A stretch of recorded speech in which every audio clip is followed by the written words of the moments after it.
What is the Wayward Society of America? We're gonna find out. Hello, my name is Dead Palette, and I'm dressed up like the Unabomber plays Diva, and today we're going to be talking about the Wayward Society, but not a particular entry, just a general, informal overview about what the Wayward Society is. Generally speaking, it is a writing project similar in nature to other anomalous entry object sites, such as the SCP Foundation and the RPC Authority. However, this one has taken on a very different tact and a very different set of aesthetics. Instead of being austere and extremely secretive, this is a much more informal thing, in terms of the secrets are a lot more loosely held, and, we're just going to get into this, check out some of the posts about who the Wayward Society are, and information, common terms being run down, so in future videos you will have an understanding of these things, and I won't have to go at length to explain them.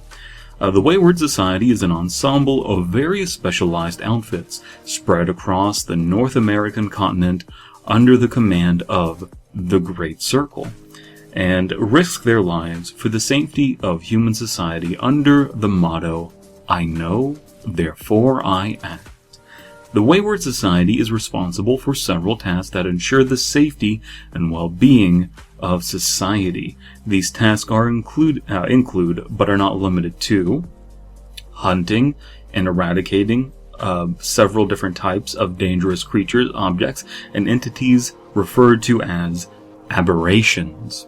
The control and investigation of aberrations for a better understanding of their existence, the destruction of the malicious type of entities known as cryptids, very common term there, and evergreens, a less common term, but we'll look into that as well. The elimination or recovery of any objects with anomalous properties commonly referred to as artifacts. So what we're getting from all of these things is that there are different types of dangers out there in the woods, and this is all very much so forest themed, very much so themed around cryptids, but obviously it's branching off into having more supernatural and anomalous object type entries as well, that don't have sentience necessarily. The investigation of artifacts whose properties may benefit the Wayward Society or the human race itself. The banishing and quelling of malicious intangible entities known as specters or metaphs. I believe I'm saying that right. I'm sure that people angry from the Wayward Society will let me know if I said it wrong. The concealment of any and all anomalies from the public eye to evade mass hysteria among normal people.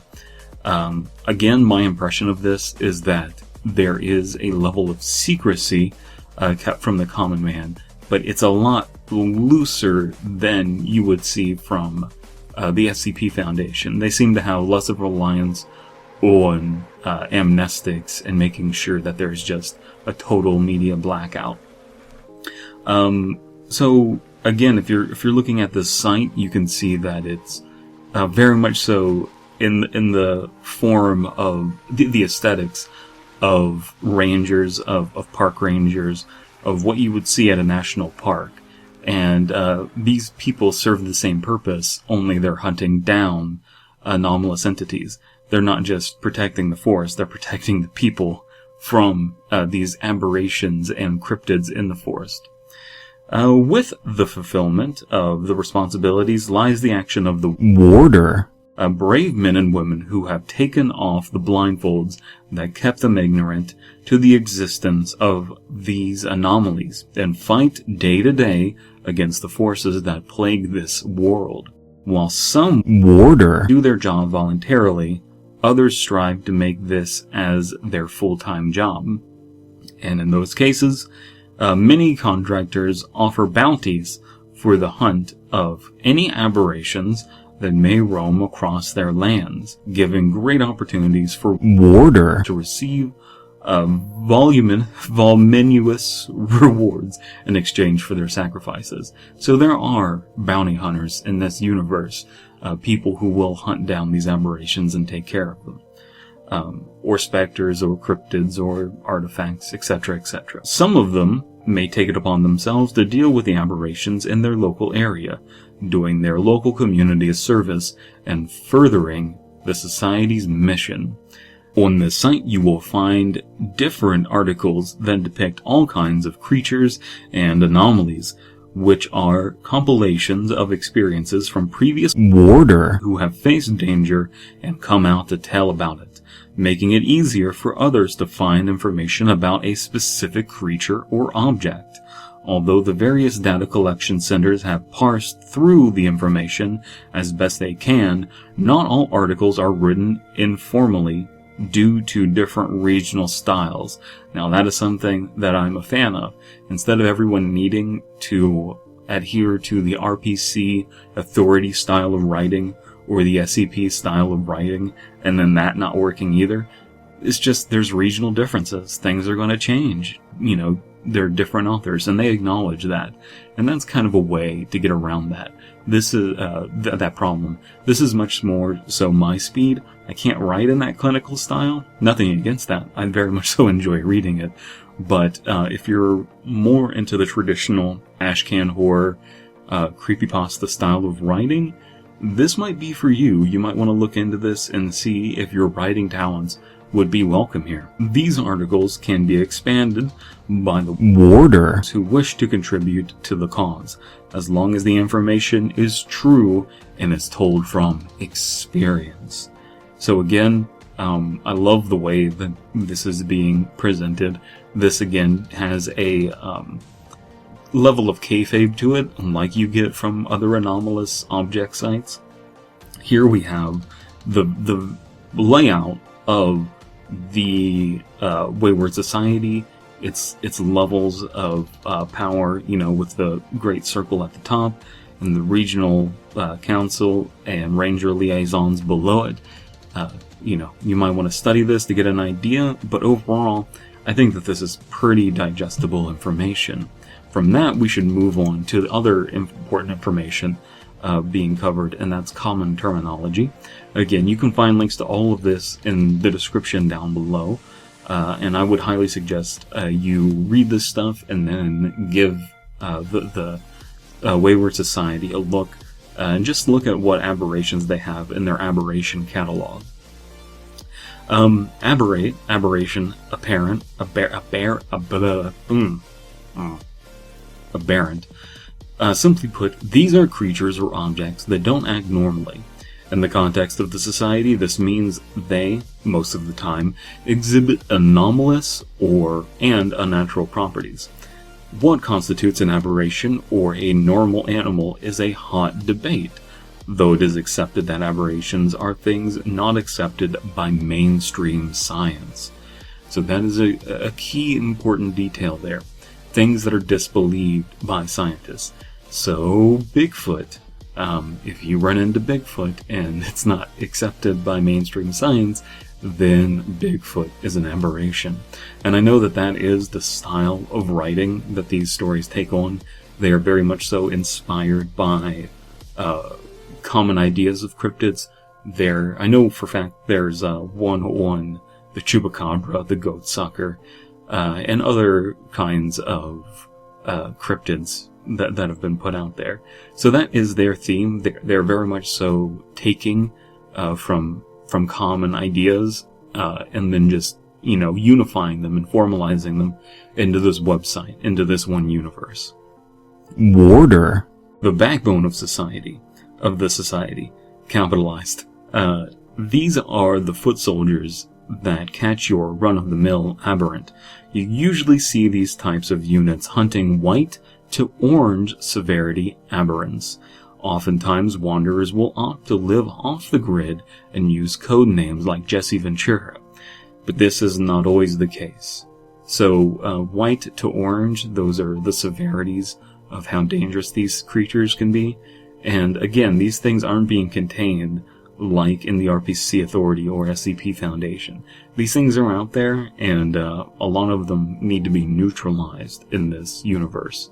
And they do have a principle about a David and Goliath setup, where the all of these things always want to be outgunned. There's always more work to do.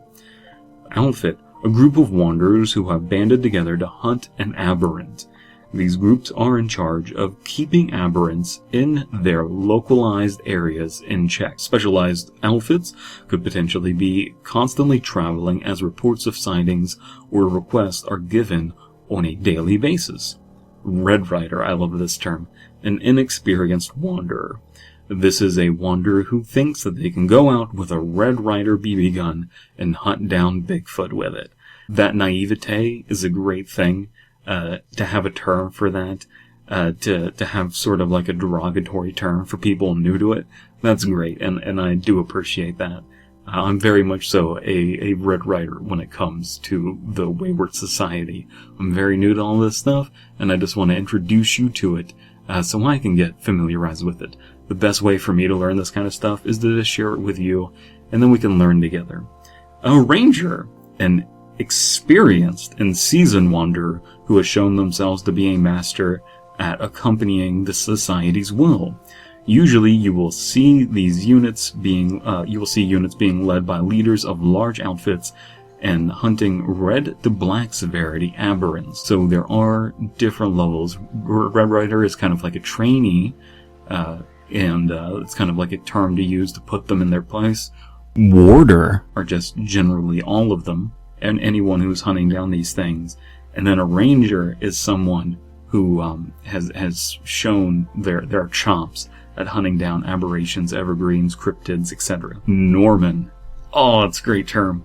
A Norman is a term of endearment by some and loathing by others. A Norman is colloquially society name. It's a spherist, okay? It's a spherist, guys. You part of big global. It's someone who's not buying into it. Normans are the colloquial name for the society, nickname for the lack of knowledge and superstition of the paranormal. Normans know little to nothing about what really is going on in the woods. And I like that specifically, that this is something that tends to happen in the woods. That's very much so the focus of the Wayward Society. Data Collection Center. So, all of this information is being parsed out, and they're very much so about hunting these things down, and there's less of an interest in researching them. The research is very practical, and it's written in a very practical way of like, if you run into a Bigfoot, here's how you need to deal with a Bigfoot. And I've dealt with Bigfoot, so blah blah blah, here's how you do it. But they do have a center for research purposes, and that is the Data Collection Center. The RPC, for instance, starts out with the research, protect, and then contain. There's just protecting here. That's the focus, but there is data collection. These are the places which eponymously collect data. The articles you read are usually compiled in these places as they distribute information on aberrations. At times, they may pass along bounties for killing or collecting aberrations.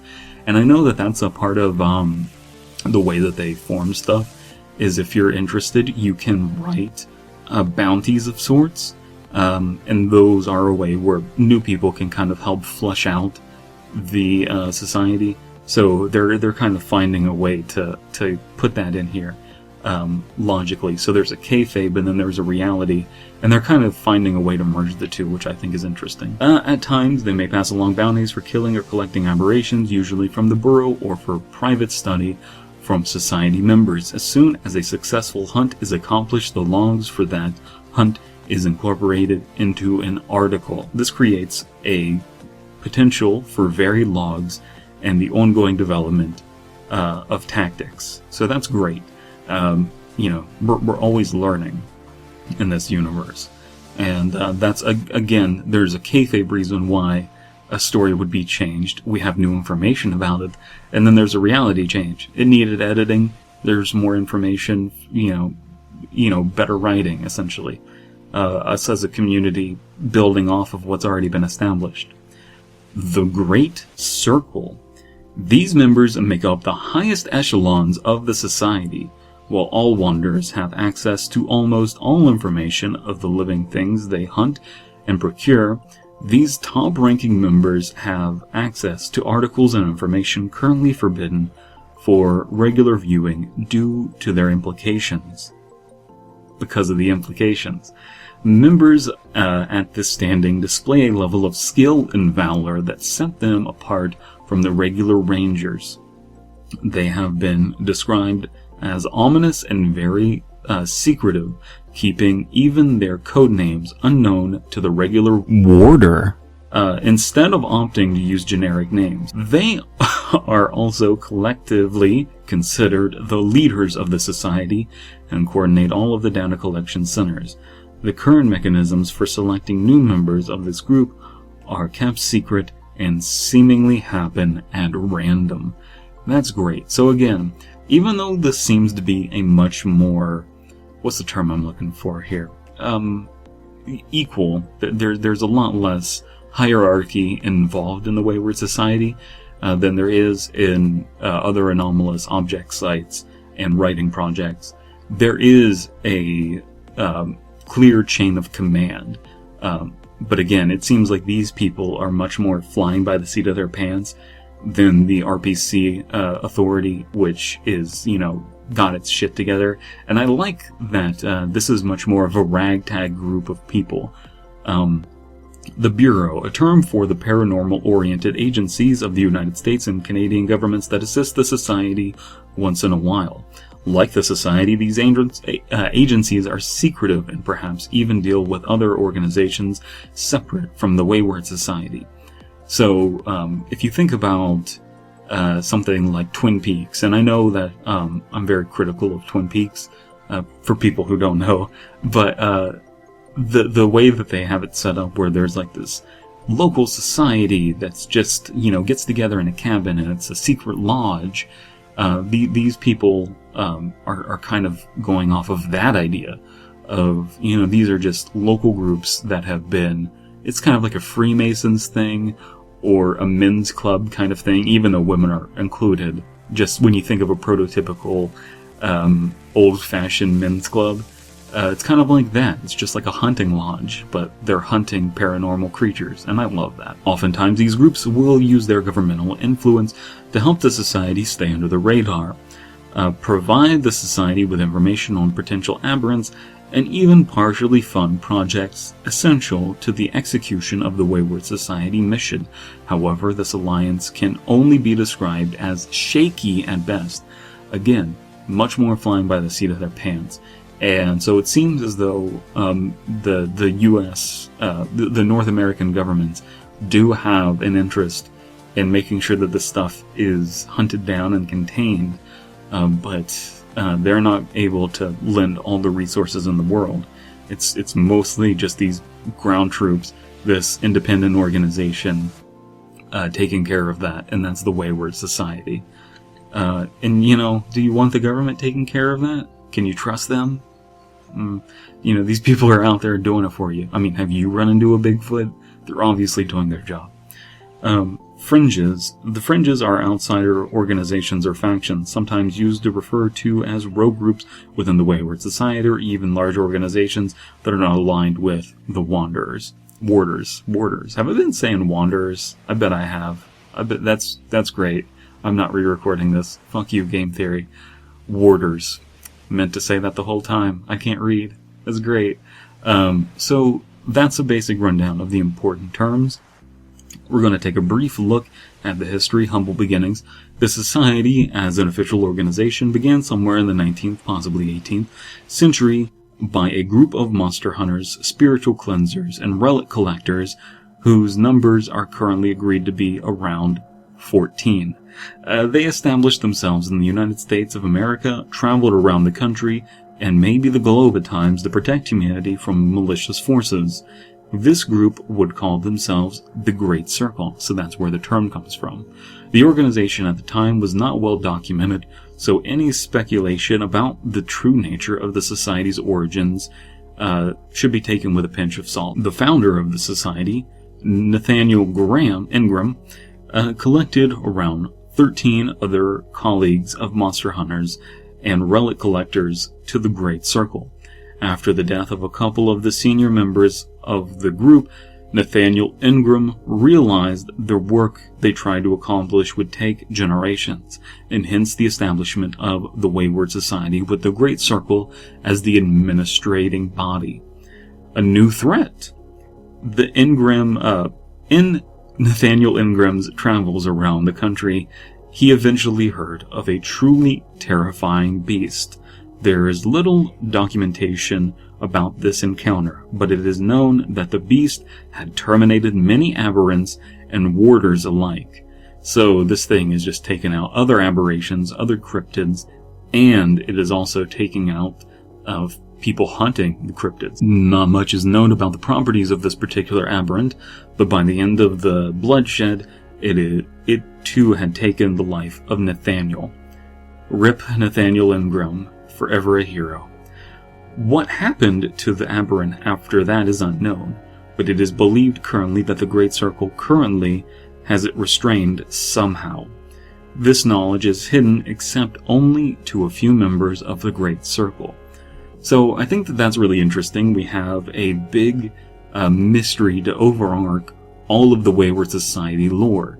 And it's unclear whether these people intend to have the Wayward Society in the same universe as the RPC Authority. I've talked on the Discord, they say that they don't, but a few people, that's their headcanon, and that's mine. I really like the idea that there are these competing organizations that are all trying to, vie for power. But obviously there are real life implications to that where there's rivalries, there's those kinds of things, and it's better for these things to be splintered off in that way. But if you want to have that headcanon too, just like me, go for it. So, we have this new threat thing as an overarching story. The Society has a long and rich history with a diverse range of hunters, relic collectors, spiritual cleansers, and much more who have heeded the call to destroy, banish, and keep at bay malicious entities. To help them accomplish this goal, they will sometimes employ the use of tamed aberrations, benevolent entities, and select artifacts. So they will use these things if necessary, but obviously that's not going to be the thrust of how they take care of these situations. The main society is based in North America. However, the society has set roots around the world in other countries. And although it was created with the intention of protecting the U.S. settlers in the 18th century, countries from all around North America have joined the Wayward Society in its pursuits of the protection of humanity. The seal of the Wayward Society is a nod to the origins of the North American Society. Though founder Ingram's legacy has continued, the number of warders. Oh man, I'm so sorry, guys. The number of warders recruited has been low, and the Society is attempting to establish incognito programs to recruit potential candidates by discovering us. You have already been selected. Information that will aid you in your participation in the Society is documented here. So you're a part of this now that you know about it. We're going to quickly run down some categorization terms. We have cryptids. Cryptid-type aberrations are entities with physical forms. Aberrations of this type don't necessarily have to exhibit any magical or anomalous properties, but some do. A lot of urban legends such as El Chupacabra, Mothman, the Jersey Devil would be classified as this type of aberrant.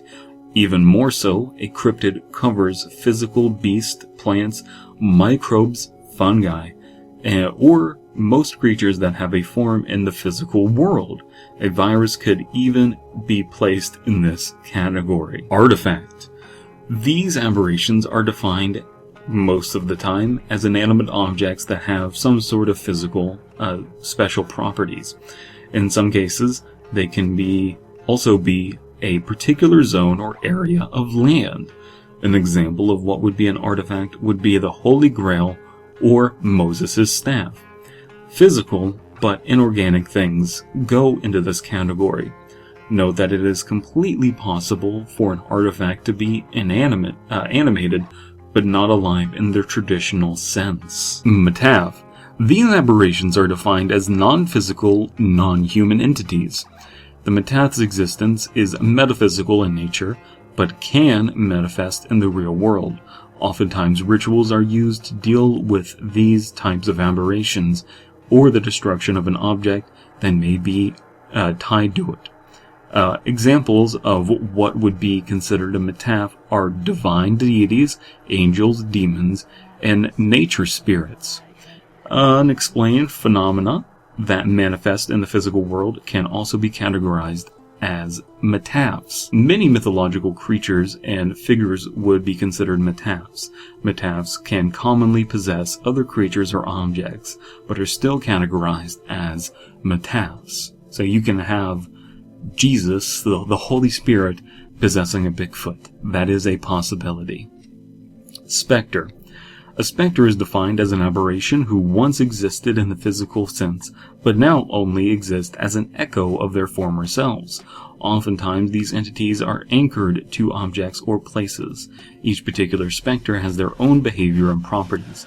Usually, these incorporated into these incorporeal, there we go, as in no corpse, entities are contained, banished, and appeased. Oftentimes, some specters require multiple expulsions or methods of appeasement until a certain condition is met to fully be rid of it. Evergreen. Even in the world of aberrations, evergreens embody the definition of the truly bizarre.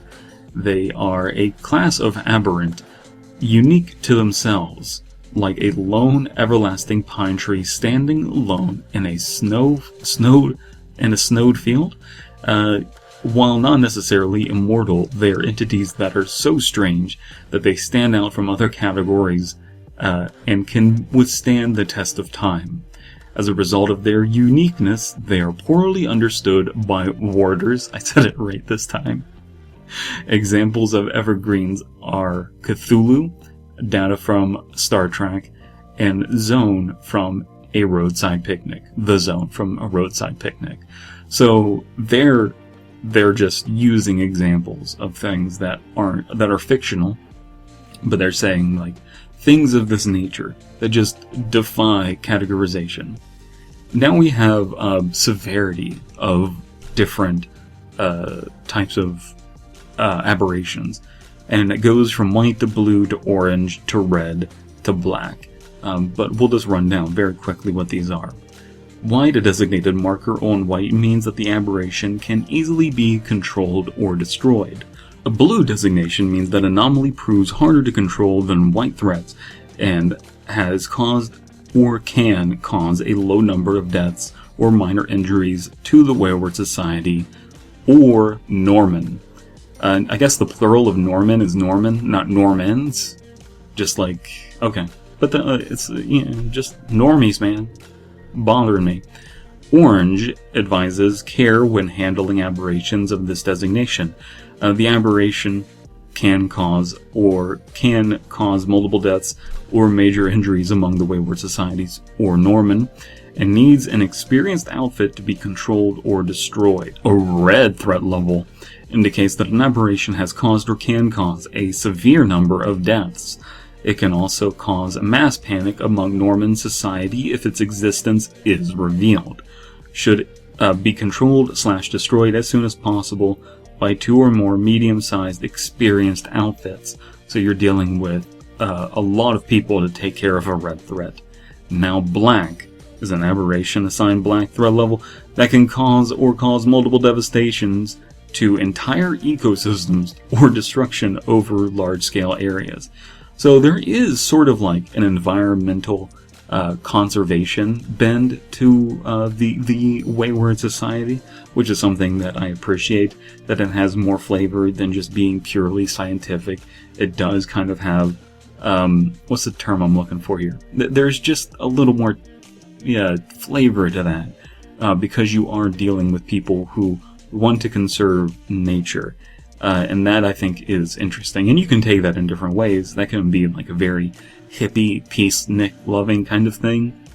And it can also be a more conservative kind of thing of like, we need to conserve society. We need to make sure that we preserve Normans. These kinds of things. And I like that. It can also account for a powerful aberration that is best left dormant or unbothered. So maybe you don't even want to mess with it if you can leave it unprovoked in some way, or if you can contain it, etc. Or perhaps one is too powerful to be stopped under normal circumstances. You would need Thanos' gauntlet. It should be controlled or destroyed immediately by large-scale experienced outfits and could warrant the attention of the Great Circle.